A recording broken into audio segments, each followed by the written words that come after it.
Hi எல்லாருக்கும். NEET 2025 application procedures எல்லாமே இப்போ முடிஞ்சிருக்கும். நேற்றுக்கு தான் லாஸ்ட் டேட் March 7. ஸோ இன்னைக்கு எல்லாருமே கம்ப்ளீட் பண்ணியிருப்பீங்க.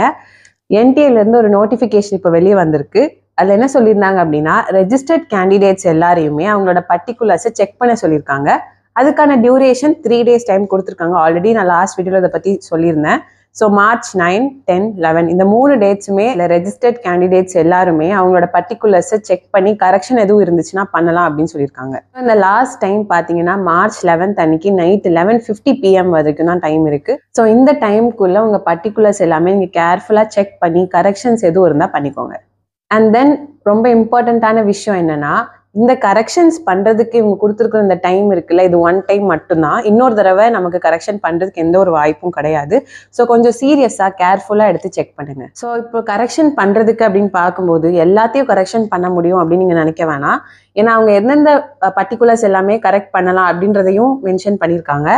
So first, the candidate shall be allowed to change any one of these two fields.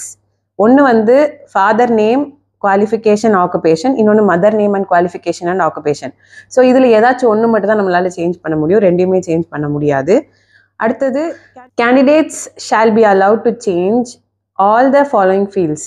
என்னலான்னா, educational qualification details, அதாவது உங்கள் கிளாஸ் 10 அண்ட் கிளாஸ் 12ஓட எஜுகேஷனல் குவாலிஃபிகேஷன் டீட்டெயில்ஸ் எதுவும் சேஞ்ச் பண்ணால் பண்ணிக்கலாம். அடுத்தது ஸ்டேட் ஆஃப் எலிஜிபிலிட்டி, அடுத்தது கேட்டகரி, சப் கேட்டகரி, அப்புறம் உங்களோட சிக்னேச்சர், அப்புறம் எத்தனை தடவை நீட் எழுதியிருக்கீங்க அப்படின்றது. ஸோ இந்த ஆறையுமே எல்லாமே சேஞ்ச் பண்ணிக்கலாம். இது மட்டும் பண்ணணும் அப்படின்னு எதுவும் கிடையாது. மூணாவது என்ன சொல்லியிருக்காங்கன்னா, candidates shall be allowed to change the following based on their permanent and present addresses.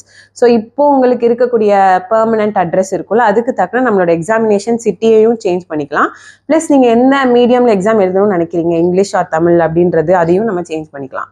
So இப்போ ஒரு தடவை நீங்கள் இதை ஓப்பன் பண்ணி இந்த கரெக்ஷன்ஸ் எதுவும் பண்ண வேண்டியது இருந்துச்சுன்னா அதை பண்ணி நீங்கள் வந்து விண்டோ க்ளோஸ் பண்ணி சப்மிட் பண்ணிட்டீங்க அப்படின்னா அந்த ஃபார்ம்ஸ் எல்லாமே ஃப்ரோசன் ஆயிரும்னு சொல்லியிருக்காங்க. அதாவது இன்னொரு தடவை அதை ஓப்பன் பண்ணி எதுவும் சேஞ்ச் எதுவும் இருந்துச்சுன்னா பண்ண முடியாது. ஸோ இந்த மாதிரி கண்டிஷன்ஸ் எல்லாம் இருக்கிறதுனால கேர்ஃபுல்லாக செக் பண்ணி உங்கள் கரெக்ஷன்ஸ் என்ன இருக்கோ அதெல்லாம் பண்ணிடுங்க.